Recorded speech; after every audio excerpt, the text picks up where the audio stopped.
দুই নম্বর জান্নাতের নাম হবে দারুল মুকাম। সেই জান্নাতটি হলো স্থায়ী আবাসভূমি, যেটার মধ্যে যাওয়ার পরে অস্থায়ের কোনো সম্ভাবনা নাই। আমরা গ্রামের মধ্যে যারা ভাড়াটিয়া থাকে তাদেরকে আমরা বলি ভাড়াটিয়া। এর মানে হলো তার স্থায়ী বাড়ি এখানে না। আমি আর আপনি যদিও স্থায়ী হই অল্প দিনের জন্য, আমারও কিন্তু এটা স্থায়ী বাড়ি না। সেই জান্নাতটা হবে স্থায়ী, সেখানে যাওয়ার পরে কেউ অস্থায়ী হবে না, কাউকে কোনোদিন বাহির করা দেওয়া হবে না। আল্লাহ কোরআনের মধ্যে তুলে ধরছেন, আল্লাযী আহাল্লানা দারাল মুকামাতি মিন ফাদলি লা ইয়ামাসসুনা ফিহা নাসাবু ওয়া লা ইয়ামাসসুনা ফিহা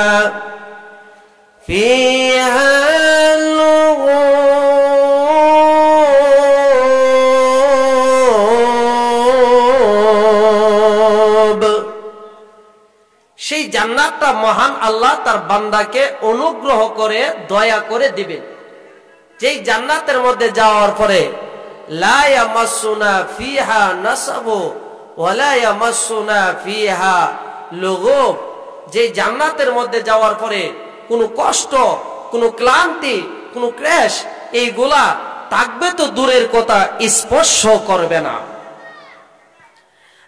পৃথিবীর মানুষ, মহান আল্লাহ বলেন, দুনিয়ার মধ্যে অনেক কষ্ট করেছ, দুনিয়ার মধ্যে অনেক কষ্ট তোমাদের হয়েছে। বান্দারে, একবার যদি তুমি জান্নাতের মধ্যে ঢুকে যাও, দুনিয়ার কষ্ট তো দূরের কথা, কোনো কষ্ট তোমাকে স্পর্শ করবে না। রে বান্দা, দুনিয়া থেকে যাওয়ার পরে এমন একটা জান্নাত তোমাকে দেওয়া হবে, যেই জান্নাতের মধ্যে গেলে দুনিয়ার কষ্ট থাকবে দূরের কথা, দুনিয়ার কোনো কষ্ট তো থাকবে না। এমনকি কষ্ট নামে কোনো জিনিস তোমাকে স্পর্শ করবে না। এটার নাম হলো জান্নাত। 3 নম্বর জান্নাতের নাম হবে দারুল করার, যেটা হবে যেই জান্নাতের শুরু আছে শেষ নাই। জান্নাতের শুরু আছে শেষ নাই। এক সাহাবী রাসূলের কাছে জানতে চাইল জান্নাতের পরিধি কত বড় হবে। রাসূল বলেন, জান্নাতের মধ্যে একটা গাছ থাকবে, যেই গাছটা একজন আরোহী ঘোড়া দৌড়ানেওয়ালা ব্যক্তি যদি 100 বছর ঘোড়া দৌড়ায়, এরপরও জান্নাতের গাছের ছায়া শেষ হবে না। তাহলে জান্নাতটা কেমন হবে?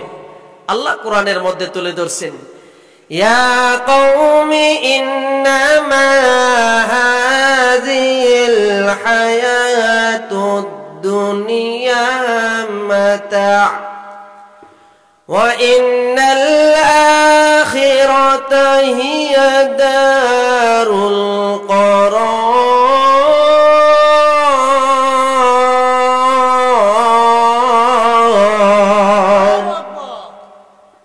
4 নম্বর জান্নাতের নাম হবে দারুস সালাম, যার অর্থ হলো শান্তির আবাস, যেখানে গেলে অশান্তি নাই। পৃথিবীর মধ্যে যে যত বড় লোকই হোক, দেখবেন একদিক না এদিক দিয়া অশান্তি আছে। মনে করেন প্রধানমন্ত্রী, এতদিন সে শান্তিতে ছিল, এখন সে অশান্তিতে আছে। ঠিক তেমনি ভাবে যে কোনো মানুষ পৃথিবীর মধ্যে আছে, কোনো না কোনো দিক দিয়ে অশান্তিতে আছে। কিন্তু জান্নাতে যাওয়ার পরে অশান্তির কোনো কারণ নাই, অশান্তি থাকবে না, শুধু শান্তি আর শান্তি। আল্লাহ বলেন, ওয়াল্লাহু ইয়াদউ ইলা দারিস সালাম ওয়া ইয়াহদি মান ইয়াশাউ ইলা সিরাত সিরাতিম মুস্তাকিম।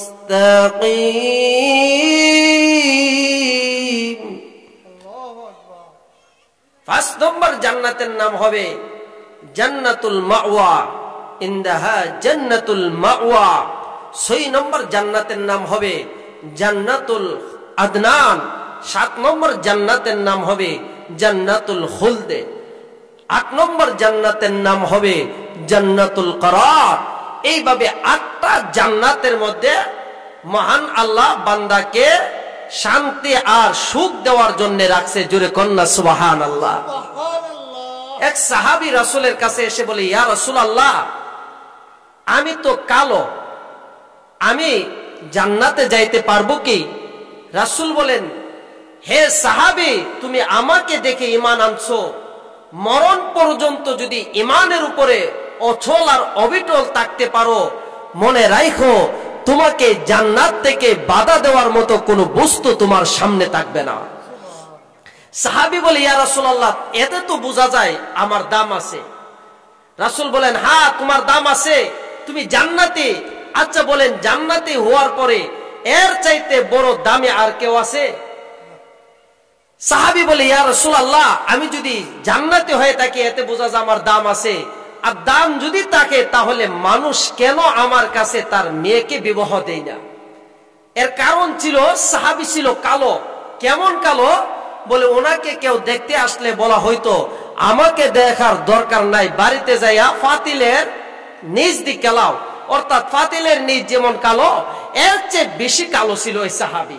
এই জন্যে শুধু তাই নয়, কালো শুধু কালো না, আবার গরিব। এই কারণে তার কাছে কেউ মেয়ে বিবাহ দেয় না। রাসূল বলেন, ঠিক আছে, আজকে এই মজলিসে আমি তাকে দেখতেছি না। তার নাম ছিল আমর ইবনুল ওয়াহাব সাকাফি, মদিনার সবচেয়ে বড় একজন ধনী।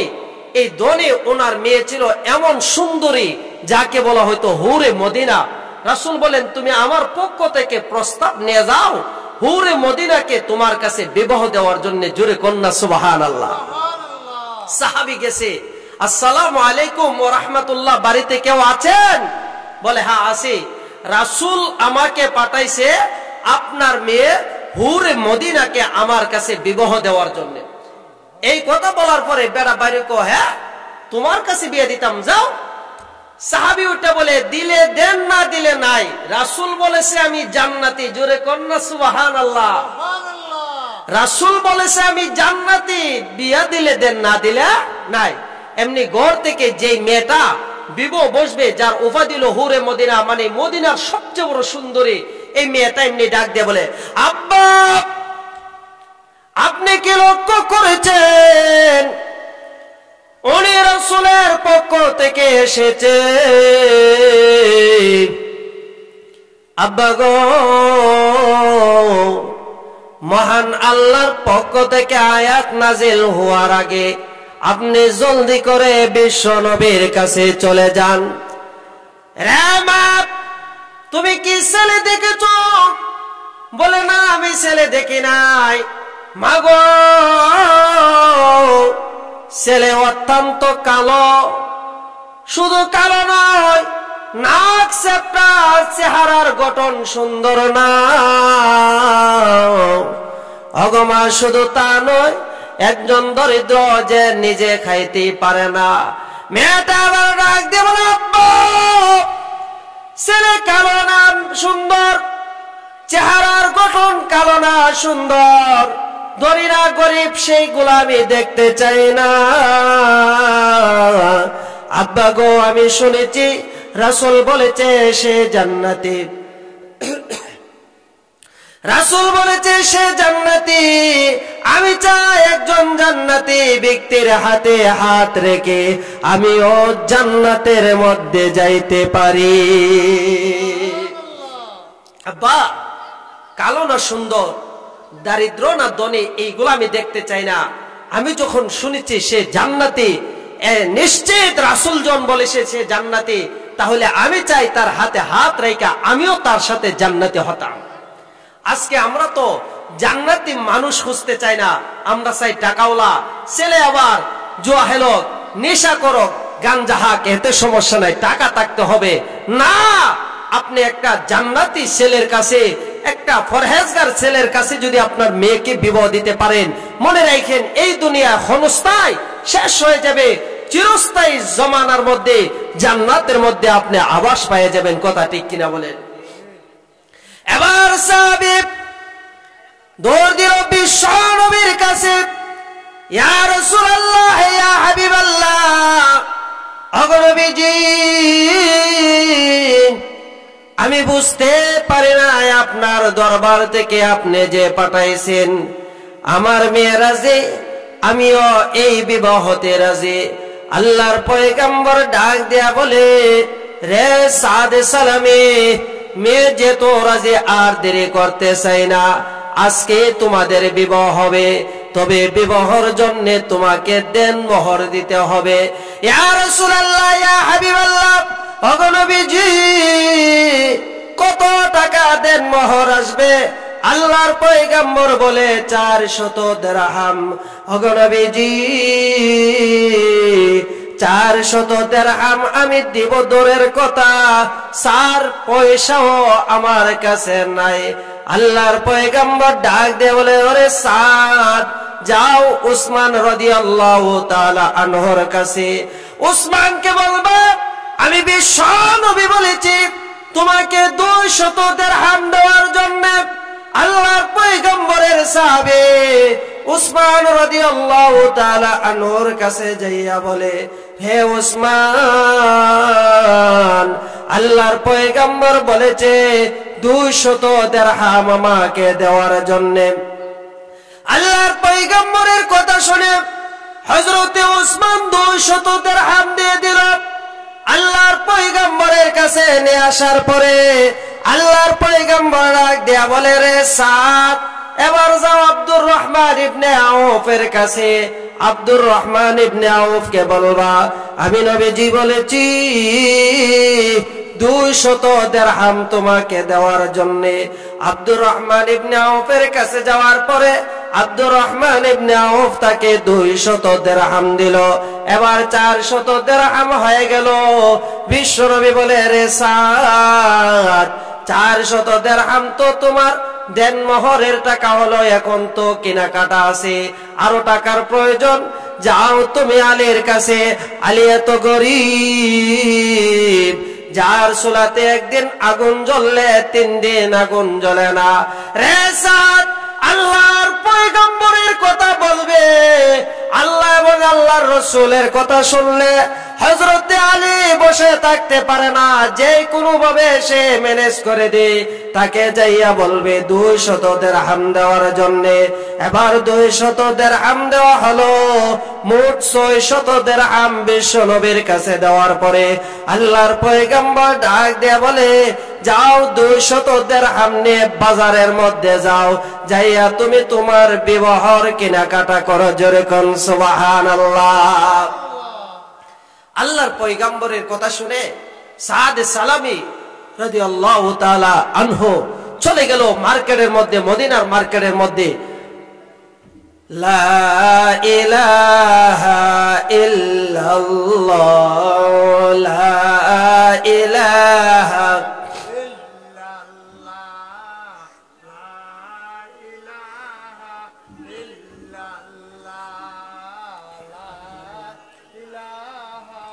ইল্লাল্লাহ, লা ইলাহা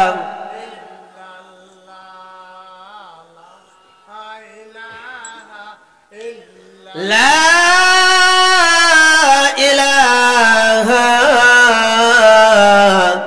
ইল্লাল্লাহু মুহাম্মাদুর রাসূলুল্লাহ সাল্লাল্লাহু আলাইহি ওয়াসাল্লাম। এবার কালো সাহাবী চলে গেল মদিনার বাজারের মধ্যে। এখন মদিনার বাজারের মধ্যে যাইয়া কি কিনবে এই চিন্তা করতেছে, কারণ তার স্ত্রী হলো বিশ্ব সুন্দরী, মদিনার সবচেয়ে বড় সুন্দরী। কোন জিনিসটা কিনলে কত সুন্দর লাগবে এই একটা চিন্তা সে করতেছে। তখন হঠাৎ করে শুনে, এই চিন্তায় যখন মার্কেটের মধ্যে ঘুরতেছে, হঠাৎ করে শুনে কে জানে এলান দে, রে মদিনার মানুষ, কে কোথায় আছো? বিশ্বনবী যুদ্ধের ময়দানের মধ্যে শাহাদাত বরণ করতেছে। রে মদিনার মানুষ, বিশ্বনবীকে কাফেররা আক্রমণ করে ফেলেছে, আর ঘরে বসে থেকো না। এমনি কারণ সাহাবী কি কিনবে স্ত্রীর জন্য, সে চিন্তা করতেছে আমি যদি এখন মালামাল কিনে আমি আমার স্ত্রীর জন্য কিনে বিবর ফিরেতে বসে যাই, আর এই দিক দিয়ে যদি আল্লাহর পয়গম্বরের কিছু হয়ে যায় তাহলে আমি তো হাসরের ময়দানের মধ্যে আটকে যাব, আশিকে রাসূল হিসেবে পরিচয় দিতে পারবো না। এই কথা মনে করে সেই টাকা দিয়ে একটা তরবারি কিনলো যুদ্ধের জন্য, আর যা যা কিছু লাগে সব কিছু কিনলো। কালো একটা কাপড় দিয়া নিজেকে আবৃত্তি করে আবার যুদ্ধের ময়দানে রওনা। যুদ্ধের ময়দানে যাওয়ার পরে এমন ভাবে যুদ্ধ করতে লাগলো, যুদ্ধ করতে করতে এক পর্যায়ে শাহাদাত বরণ করে জমিনের মধ্যে লুটাইয়া বলল। আল্লাহর পয়গম্বর যুদ্ধ শেষ হওয়ার পরে আবার সাহাবীদেরকে বলতেছে, যারা শাহাদাত বরণ করেছে তাদের লাশগুলা জমা করো।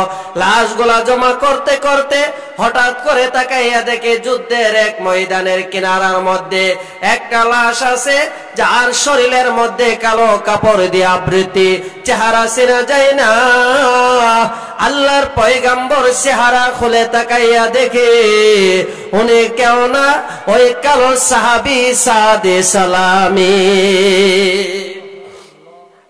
আল্লাহর পয়গম্বর বিশ্বনবী সাহাবীদেরকে ডাক দিয়ে বলে, রে সাহাবীরা, আমার এই কালো সাহাবীর আজকে বিবাহ, বিবর পেরেতে না বসে যুদ্ধের ময়দানে এসে শাহাদাত বরণ করেছে। এই কথা বলতেছে আর কান্না করতেছে, চোখ দিয়া পানি গুলা জার জার করে পড়ে। হঠাৎ করে বিশ্বনবী একটা মুচকি হাসি দিলেন, আবার কিছুক্ষণ পরে চেহারাটা এমন ভাবে ঘুরে নিলেন। সাহাবীরা ডাক দিয়ে বলে, ইয়া রাসূলুল্লাহ, ইয়া হাবিবাল্লাহ, ওগো নবীজি, আপনি এতক্ষণ কাঁদতেছিলেন, হঠাৎ করে মুচকি হাসি দিলেন, আবার আপনি চেহারাটা ঘুরাইয়া ফেললেন, এর কারণ কি? আল্লাহর পয়গম্বর ডাক দিয়ে বলে, রে সাহাবীরা, আমার সাদের মৃত্যুতে আমার এত ব্যথা লেগেছে, যার কারণে আমার ভিতর থেকে কান্না চলে আসতেছে। ওগো নবীজি,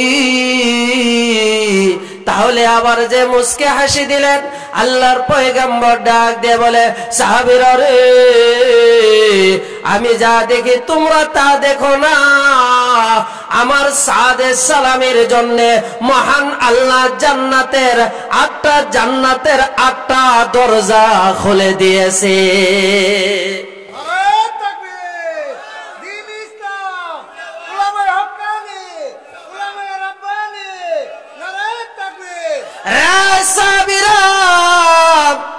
আমার সাদে সালামীকে 8টা দরজা দিয়া ডাকা হইতেছে। ইয়া রাসূলুল্লাহ, আপনি আবার চেহারাটা কেন ঘুরাইয়া ফেললেন? ওরে সাহাবীরা শোনো, আমার সাদে সালামীর রূহটাকে নেওয়ার জন্য প্রত্যেকটা হুর গিলমান এমন ভাবে দৌড়াই আসতেছে, যা তাদের পর্দাগুলো সরে যাইতেছে, সেই জন্য আমি বিশ্ব নবী চেহারা ঘুরাইয়া ফেলেছি। এবার বুঝেন জান্নাত কত, জান্নাতে হলে কত কত দামি হবে। এখন আসেন, জান্নাতের ভিতরে ঢুকলে মহান আল্লাহর পক্ষ থেকে আমাদেরকে কি কি নিয়ামত দিবে একটু জেনে নেই। জান্নাতের ভিতরে ঢোকার পরে সর্বপ্রথম জান্নাতীকে 10টা আঙ্গুলের মধ্যে 10টা আংটি পরায় দিবে। জোরে কন্যা সুবহানাল্লাহ। এক একটা আংটির দাম হবে, এই পৃথিবীটা যদি বিক্রি করেন, সমস্ত পৃথিবী বিক্রি করার পরও একটা আংটির সমপরিমাণ হবে না। জোরে কোন সুবহানাল্লাহ। প্রথম নম্বর আংটির মধ্যে লেখা থাকবে সালামুন আলাইকুম বিমা সাবারতুম। 2 নম্বর আংটির মধ্যে লেখা থাকবে উদখুলুহা বিসালামিন আমিনিন।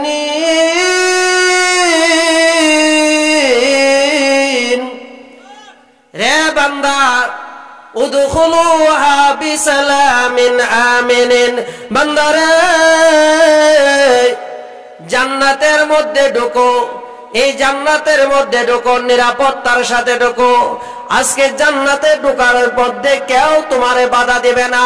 রে বান্দা, দুনিয়ার মধ্যে কোন মন্ত্রীর বাসার মধ্যে গেলে, এমপি সাহেবের বাসার মধ্যে গেলে, প্রধানমন্ত্রীর বাসার মধ্যে গেলে, চেয়ারম্যানের বাসার মধ্যে গেলে দারোয়ান ঢুকতে দেয় না, অনুমতি ছাড়া ঢুকতে দেয় না।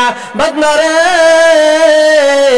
আমি মহান আল্লাহ এত সুন্দর জান্নাত তৈরি করেছে। আজকে জান্নাতের ভিতরে ঢুকো, কোনো পারমিশন লাগবে না, কোনো দারোয়ানের পারমিশন লাগবে না। আমি মহান আল্লাহ পারমিশন দিয়েছি, তুমি আজকে সুন্দর করে সেই জান্নাতে ঢুকো। 3 নম্বর আংটির মধ্যে লেখা থাকবে, ওয়াতিলকাল জান্নাতুল্লাতী উরিসতুমুহা বিমা কুনতুম তা'মালুন।